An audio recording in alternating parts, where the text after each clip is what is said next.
Rendez-nous, le vrai Kolela doit désormais être notre détermination, doit être aussi un slogan, parce que ils sont en train de préparer certainement un enterrement ici. Mais cet enterrement, est-ce le vrai Kolela? Est-ce le vrai Kolela? Vous savez, avec l'évolution de la chirurgie, on fait aussi la chirurgie sur les cadavres. On peut faire un moule du visage de Kolela, mais qui n'a rien à voir avec le vrai Kolela. Il faudrait que l'on puisse, dans ces cas-là, même si la famille semble se désintéresser du sort de leur frère aîné, je pense, et le frère aîné, on peut les rassembler pour faire des tests ADN qui puissent attester que c'est vraiment le vrai choléra que nous sommes en train d'enterrer. La situation est une situation kafkaïenne pour tout le monde, mais elle est dangereuse pour le camp de Sassou. Parce que ce qu'ils n'avaient jamais eu jusqu'à présent, c'est quelqu'un qui leur dise leurs faits, quelqu'un qui dévoile leurs mensonges, quelqu'un qui dit que vous mentez. Et jusqu'à présent, tout le monde s'est terré. Tout le monde s'est terré, tout le monde, ou a pris de l'argent, un peu d'argent pour pouvoir vivre, pour pouvoir subsister. Il y en a même qui se sont fait des exilés politiques. En réalité, ils sont toujours soutenus encore par Sassou Nguesso. À Paris, mes confrères souvent me parlent du sac à argent de Sassou. Tout ça, comme j'ai déjà dit, Sassou n'a jamais eu de l'argent. C'est l'argent, votre argent, c'est l'argent du Congo qui est donné comme cela. Qui va payer William Bourdon? Qui va le payer?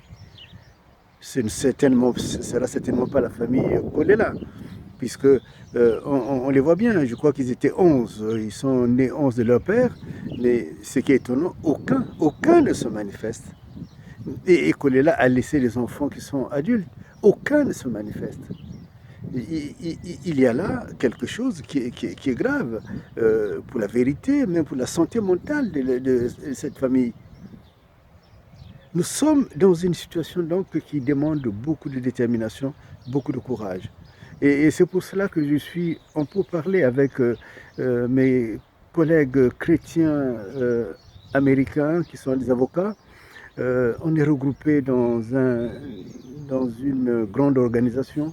Euh, je vais discuter avec eux. J'attends encore quelques formalités à accomplir, y compris du côté de chez vous là-bas, pour que nous puissions arriver à faire entrer dans cette histoire des acteurs différents, des hommes et des femmes qui ont un autre idéal de vie et peut-être un autre idéal de la fonction même d'avocat.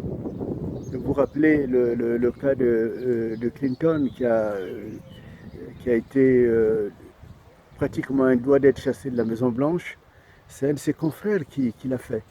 Et donc, on va travailler différemment. J'ai besoin que vous vous réveillez, que vous preniez la mesure de cette situation. J'ai besoin que là où vous êtes, vous soyez organisés, structurés, et ne soyez pas seulement des consommateurs de ce qui peut se dire, mais devenez des acteurs. Créer des groupements, créer des mouvements, créer pour l'instant ce que j'ai appelé des amicales, ne fût-ce qu'autour de cette affaire, pour voir s'il y a des moyens qui sont nécessaires à dégager, ou s'il y a des choses à partager ensemble. Vous avez peut-être des témoignages aussi à faire remonter.